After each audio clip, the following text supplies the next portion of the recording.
चलिए आ जाइए, देखते हैं मेथड ऑफ चार्जिंग। जल्दी से मेथड ऑफ चार्जिंग देखेंगे, उसके बाद हमारा स्टार्ट हो जाएगा chapter Coulomb's law. Okay,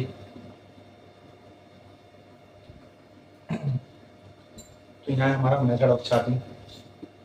new heading, method of charging. मतलब हम वो बात करने जा रहे हैं कि किसी बॉडी को जब हम लोग चार्ज करते हैं तो क्या करते हैं, इलेक्ट्रॉन रिमूव करते हैं या ऐड करते हैं। तो इस इलेक्ट्रॉन को कैसे रिमूव या कैसे ऐड कर सकते हैं, वो मेथड है ये। ठीक है, मतलब उसको चार्ज करने का मेथड उस बॉडी को। तो तीन मेथड है। सबसे पहले हमारा कंडक्शन, कंडक्शन मेथड। ठीक है, तो कंडक्शन में क्या होता है, charging by contact, charging by contact, मतलब कांटेक्ट करके हम लोग यहाँ पे चार्ज करते हैं। एग्जांपल के लिए ये हमारा न्यूट्रल मेटल बॉडी है, न्यूट्रल मेटल बॉडी। ठीक है, अब इसे हमें चार्ज करना चाहते हैं। पहले ये समझो न्यूट्रल मेटल बॉडी होता क्या है। न्यूट्रल बॉडी ये होता है कि जितना उसमें निगेटिव चार्ज होंगे उतनी उसमें पॉजिटिव चार्ज होंगे। क्लियर है, इसे हम लोग चार्ज करना चाहते हैं, न्यूट्रल मेटल बॉडी को चार्ज करना चाहते हैं। तो हम सीधा क्या करेंगे, इसको कांटेक्ट में लेकर के आएंगे एक चार्ज बॉडी को। एक चार्ज बॉडी है, मान लेते हैं निगेटिवली चार्ज बॉडी, इसके कांटेक्ट में लेकर के आएंगे। तो जैसे ही कांटेक्ट में लेकर के आएंगे तो ये जो चार्ज है, जो हमें पता है कंडक्टर में क्या होता है, जो चार्ज होता है उसके सरफेस पे होता है। तो ये दोनों बॉडी जब कांटेक्ट में आएंगे तो कंबाइन होकर के एक बॉडी की तरह एक्ट करेंगे। इसलिए ये जो चार्ज है वो पूरे बॉडी के सरफेस पे डिस्ट्रीब्यूट हो जाएगा, यानी कि कुछ इस तरह से, कुछ इस तरह से डिस्ट्रीब्यूट हो जाएगा। फिर इसको सेपरेट कर देंगे। सेपरेट करते ही ये जो हमारा न्यूट्रल बॉडी है अब वो चार्ज हो जाएगा। और कौन सा चार्ज आएगा उस पर, निगेटिव चार्ज। क्लियर है, तो ये हमारा charging by conduction, conduction method से चार्जिंग करते हैं, चार्जिंग बाय कांटेक्ट। क्लियर है यहाँ तक। चलो आज नेक्स्ट देखते हैं चार्जिंग। हम लोग मेथड ऑफ चार्जिंग पढ़े हैं, तो दूसरा मेथड है हमारा फ्रिक्शन मेथड। ठीक, तो आज उसे देख लेते हैं। फिर उसका से इंडक्शन मेथड लास्ट है, उसके बाद से लास्ट है इंडक्शन मेथड, फिर कूलम्ब्स लॉ। सेकंड हमारा है फ्रिक्शन मेथड। तो ये हो गया हमारा फ्रिक्शन मेथड। फ्रिक्शन मेथड में क्या बोल रहा है कि charging by rubbing action, charging by rubbing action, charging by rubbing action मतलब दो बॉडी को लिया और एक दूसरे से रब किया। तो रब करते क्या होंगे, रब करते हुए क्या होंगे, इलेक्ट्रॉन का ट्रांसफर होगा। एक बॉडी से इलेक्ट्रॉन रिमूव होगा, दूसरे बॉडी में ऐड होगा। तो जहां से रिमूव होगा उसमें कौन सा चार्ज आ जाएगा, पॉजिटिव, और जहां ऐड होगा वहां पर निगेटिव। यहाँ से इलेक्ट्रॉन रिमूव हुआ, इसमें ऐड हुआ। यहाँ से रिमूव हुआ तो यहाँ पर पॉजिटिव चार्ज आ गया, और इसमें ऐड हुआ तो निगेटिव चार्ज आ गया। क्लियर है, समझ आया, charging by rubbing action.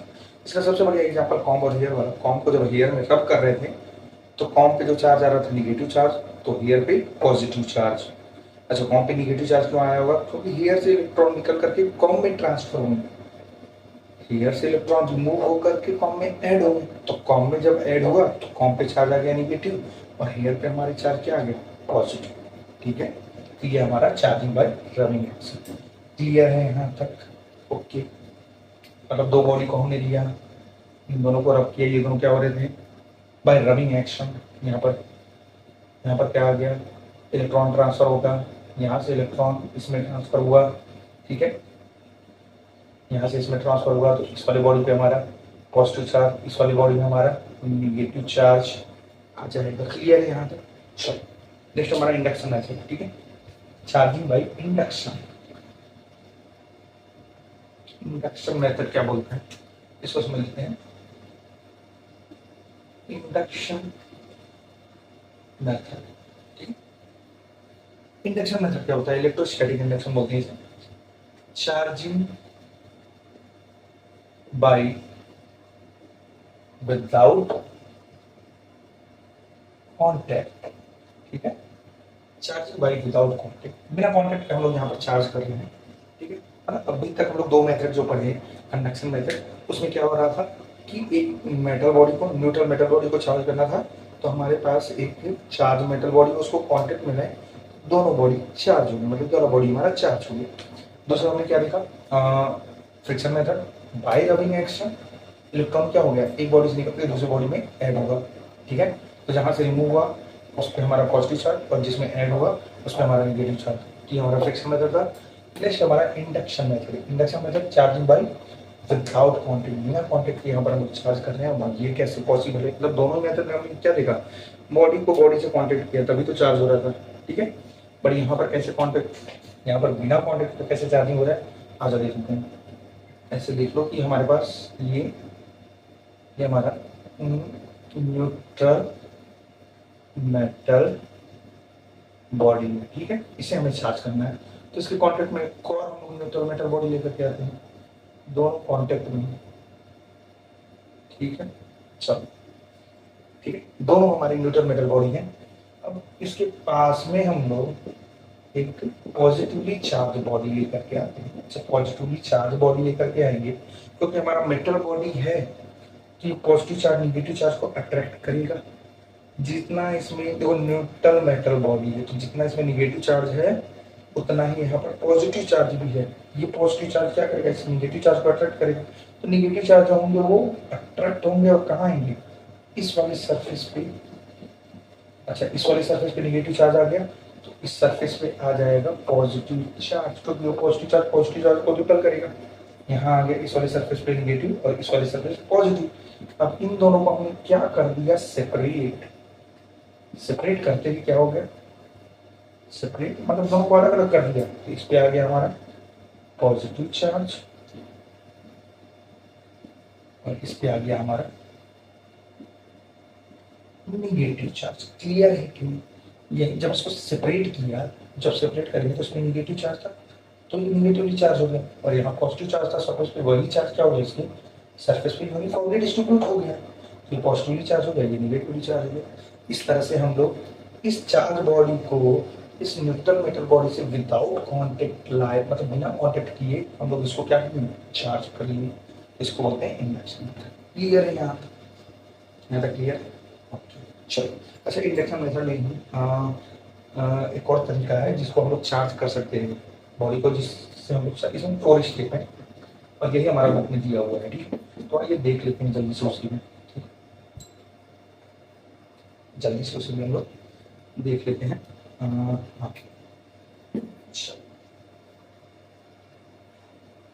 Induction method में ही देख रहे हैं हम लोग। तो इसमें 4 स्टेप है। सबसे पहले ये देखो, ये हमारा न्यूट्रल मेटल बॉडी है, ठीक है। अब इसके पास में हम लोग ला रहे हैं charge body, positively charge body. तो क्या होगा, इस वाले सरफेस में निगेटिव चार्ज आ जाएगा, इस वाले सरफेस में पॉजिटिव चार्ज।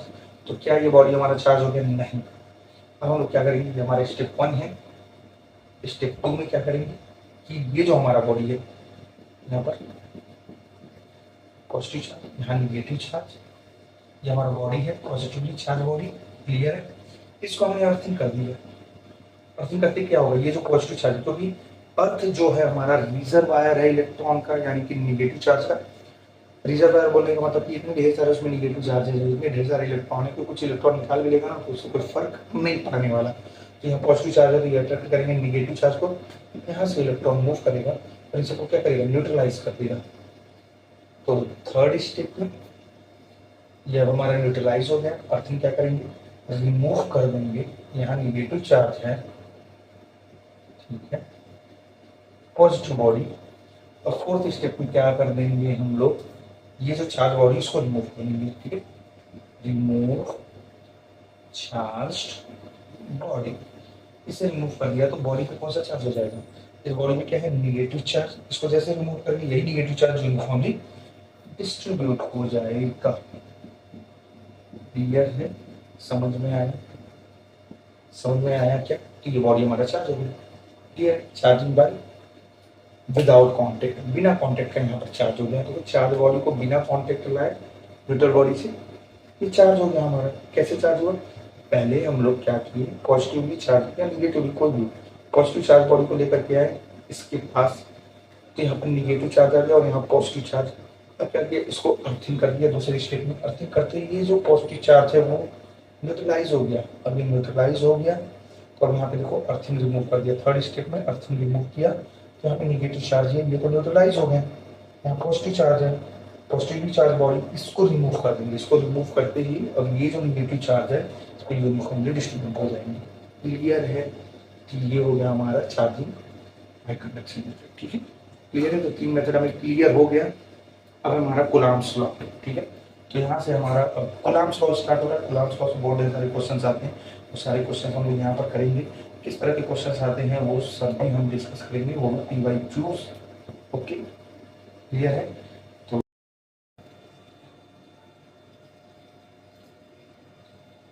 हेलो स्टूडेंट, आज हम लोग स्टार्ट करने वाले हैं कूलम्ब्स लॉ। ठीक है, हमारा कौन कौन सा टॉपिक हो गया है। चार्ज के बारे में हम लोगों ने पढ़ लिया है कि किसी बॉडी को चार्ज कैसे करते हैं, वो हमें पता चल चुका है कि इलेक्ट्रॉन को रिमूव करते हैं और इलेक्ट्रॉन को ऐड करते हैं। ठीक है, दूसरा उसकी एसआई यूनिट और CGS unit, properties of charges के बारे में हम लोग पढ़ चुका है। ठीक है, प्रॉपर्टीज ऑफ चार्ज हो चुका है और क्या हो चुका है, method of charging, conductor insulator भी पढ़ चुके हैं, मेथड ऑफ चार्जिंग। ठीक है, ये हो चुका है। मेथड ऑफ चार्जिंग में हमारा क्या है, फ्रिक्शन मेथड, कंडक्शन मेथड और इंडक्शन मेथड। ठीक है, तीनों मेथड हम लोग पढ़ चुके हैं। ठीक है, तो नेक्स्ट आज हम लोग पढ़ेंगे कूलम्ब्स लॉ। अब यहाँ से हमारा मेन टॉपिक स्टार्ट होता है। ठीक, वहाँ से क्वेश्चन आते हैं बोर्ड में, लेकिन एक दो करके क्वेश्चन आते हैं और एकदम बेसिक क्वेश्चन आते हैं। ठीक, तो वो क्वेश्चन भी हम लोग करेंगे। पहले कूलम्ब्स लॉ पढ़ लेते हैं, फिर उसके बाद से उन क्वेश्चन को देखेंगे कि किस तरह के क्वेश्चन आते हैं। ठीक है, तो आज सबसे पहले हम लोग देखते हैं Coulomb's law. What is Coulomb's law? तो सबसे पहला टॉपिक हमारा कूलम्ब्स लॉ। अब ये क्या होता है कूलम्ब्स लॉ? अगर इसको हम लोग डिफाइन करना चाहें तो इस तरह से डिफाइन कर सकते हैं। Coulomb's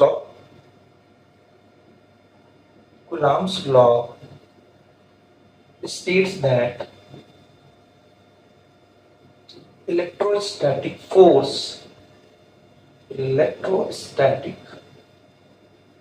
force between two charges is directly proportional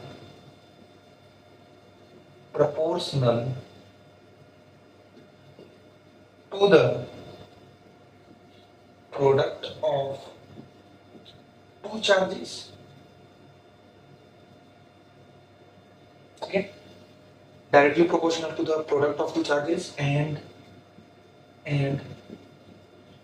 inversely proportional to the square of separation between them,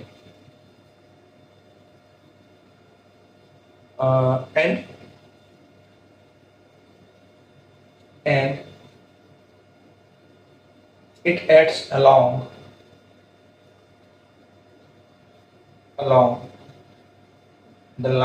it acts along the line joining the two charges.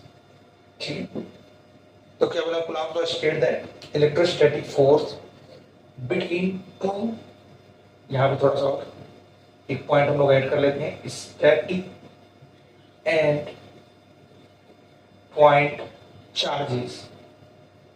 ठीक, एक Coulomb's law state that electrostatic force between the two static and point charges is directly proportional to the product of two charges and inversely proportional to the square of separation between them, and it acts along the line joining the two charges.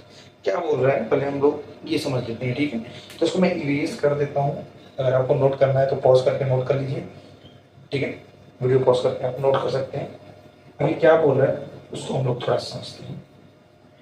ठीक है, तो ये बोल रहा है Coulomb's law state that electrostatic force between the two static and point charges, मतलब ये बोल रहा है कि दो हमारे पास चार्जेस हैं, स्टैटिक एंड पॉइंट चार्जेस। ठीक है, ये एक दूसरे से r डिस्टेंस पे हैं। ठीक है, सेपरेटेड है। तो इन दोनों के बीच जो इलेक्ट्रोस्टैटिक फोर्स आ रहा है, इलेक्ट्रोस्टैटिक फोर्स यानी कि दो चार्जेस के बीच में जो फोर्स लगता है उसे बोलते हैं इलेक्ट्रोस्टैटिक फोर्स। ठीक है, अब वो चाहे अट्रैक्टिव हो या फिर रिपल्सिव हो, वो डिपेंड करेगा चार्ज के नेचर पे। ठीक है, तो ये जो इलेक्ट्रोस्टैटिक फोर्स है एफ, ये डायरेक्टली प्रोपोर्शनल है product of two charges and inversely proportional है square of separation between them. इन दोनों के बीच सेपरेशन क्या है, आर, तो उसका स्क्वायर है इनवर्सली प्रोपोर्शनल। ठीक है, फोर्स जो है इनवर्सली प्रोपोर्शनल है आर स्क्वायर के। ठीक है, अब इन दोनों को जब हम कंबाइन करेंगे तो F directly proportional to Q1 Q2 inversely proportional to square of separation between them.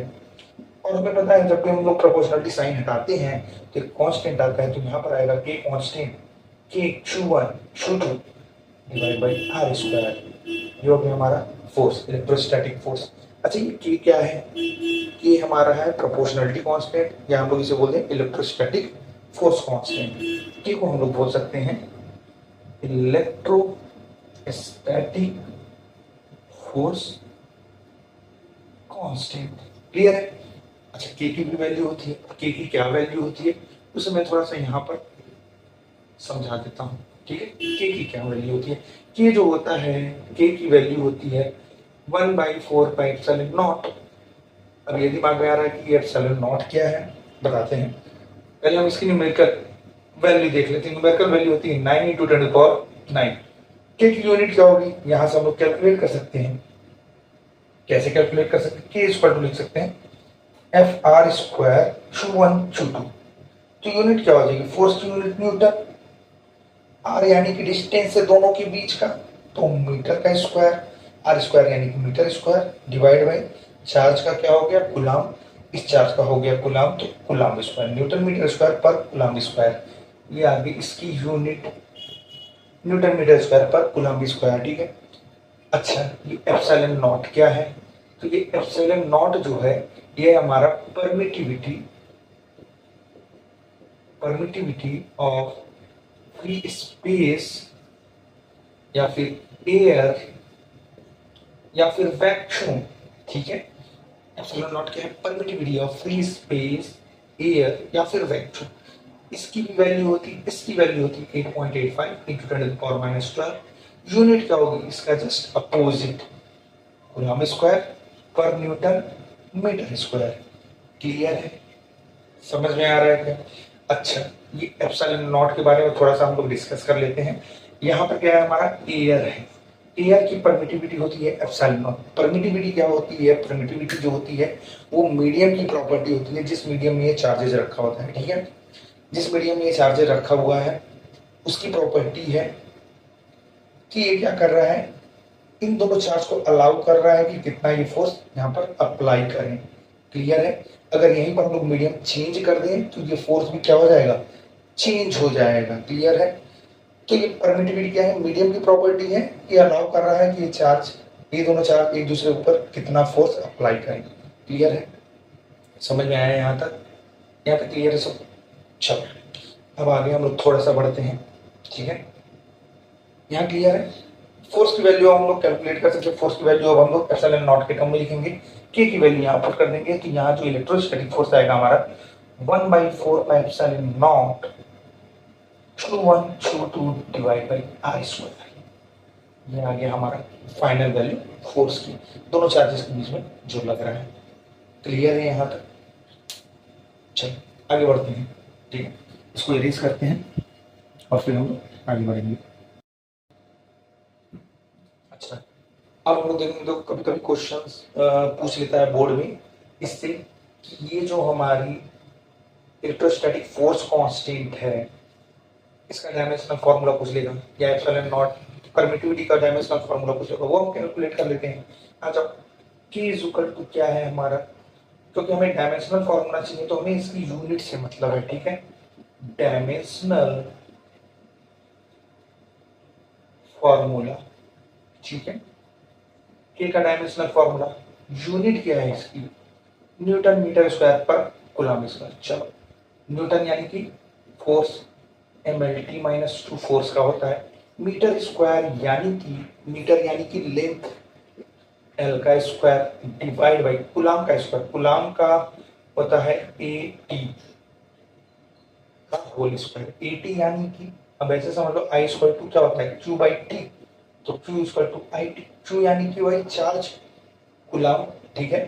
तो चार्ज का जो हमारा हमारा डायमेंशनल फॉर्मूला हो जाएगा, करंट के लिए होगा ए, टाइम के लिए हो जाएगा टी। तो इसलिए इस चार्ज के लिए हम लोग क्या लिख रहे हैं ए टी। देखो कुलाम स्क्वायर यानी कि चार्ज, चार्ज के लिए है कुलाम, कुलाम किसके लिए है चार्जिंग, तो ए टी का होल स्क्वायर। इसके सॉल्व कर दो, इसको हम लोग सॉल्व कर देते हैं एम एल, ये क्या हो जाएगा एल स्क्वायर इधर है L to the power one है, तो ये हो जाएगा L to the power three, यहाँ है T to the power minus two, और नीचे है ए स्क्वायर टी स्क्वायर।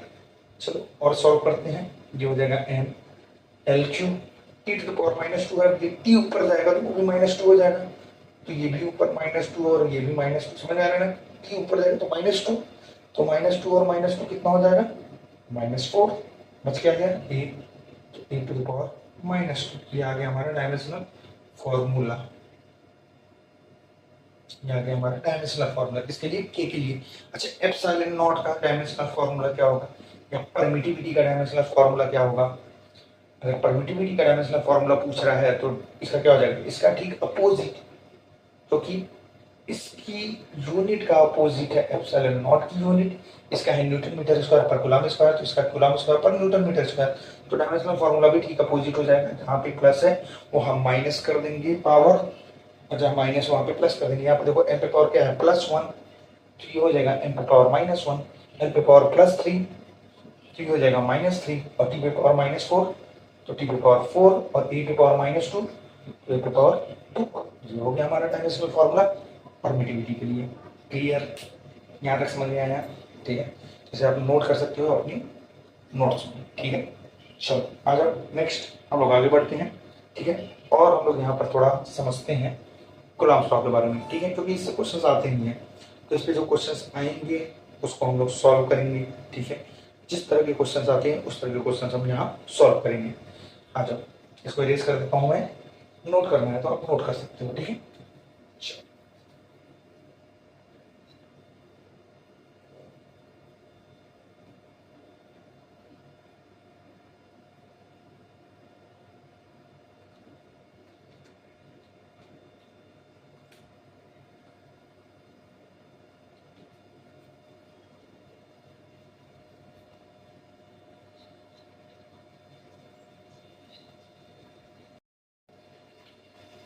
नेक्स्ट देखते हैं हम लोग vector form of coulomb law, ठीक है।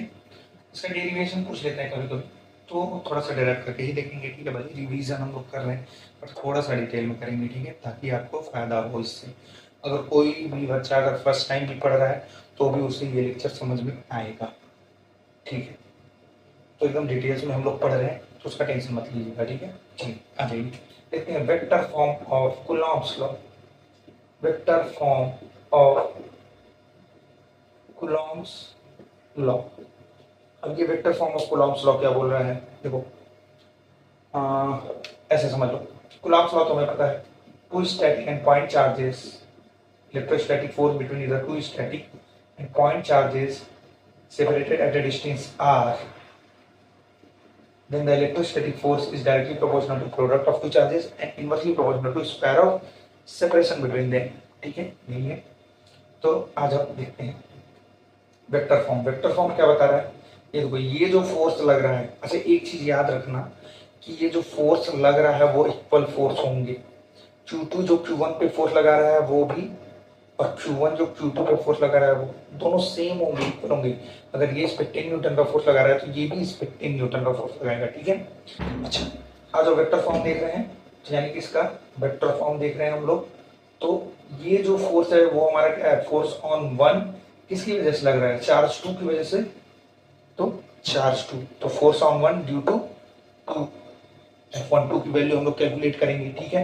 ये जो फोर्स आ रहा है ये हमारा कौन सा फोर्स आ रहा है, Q2 पे फोर्स लग रहा है Q1 की वजह से, तो 2 पे फोर्स लग रहा है 1 की वजह से, तो F21 इसे हम लोग कैलकुलेट करना सीखेंगे, ठीक है। तो पहले हम लोग यहाँ पर एक पोजीशन वेक्टर डिफाइन कर देते हैं, Q1 से Q2 की तरफ, इसको हम लोग लिखते हैं R12 वेक्टर, ठीक है, R12 वेक्टर। Q2 से Q1 की तरफ R21 वेक्टर। क्लियर है? तो F12 अगर वेक्टर हमें लिखना है तो किसी भी वेक्टर के साथ दो चीजें होती हैं, एक तो मैग्नीट्यूड इनटू डायरेक्शन।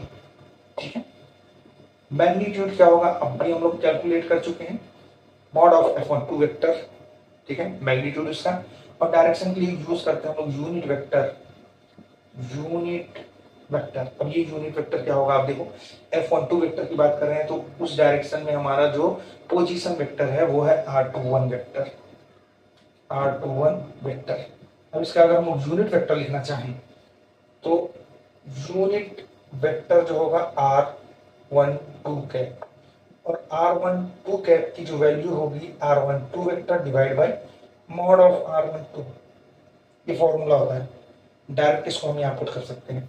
ये हो जाएगा mod of F12 vector into R12 vector. समझा है? F12 इधर तो R21 होगा, सॉरी R21 R21 R21 यहाँ पे हमारा R2। ठीक है, तो R21 vector divide by mod of R21। ठीक है, इसको सॉल्व करते हैं। F12 हमारा क्या होगा, magnitude 1/4 pi epsilon not, clear medium में है। ठीक है, Q1 Q2 divide by R square. ठीक है, अब R21 वेक्टर हमारा देखो, R21 vector divide by R12 magnitude of R21 vector.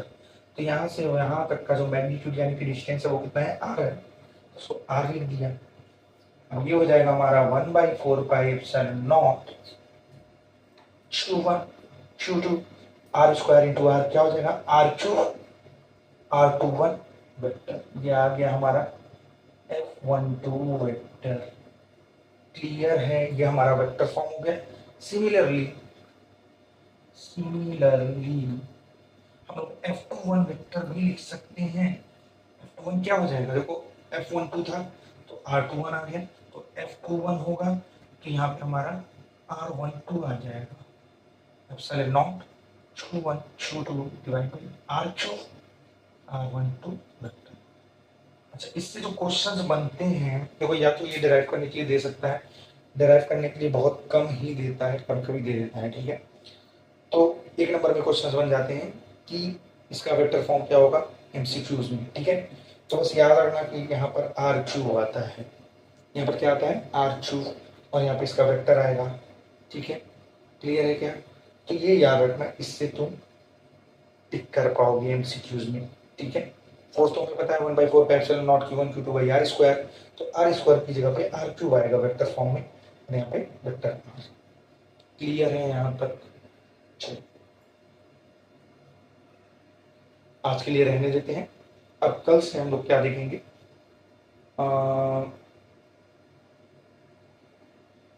अभी देख लेते हैं सुपरपोजिशन प्रिंसिपल।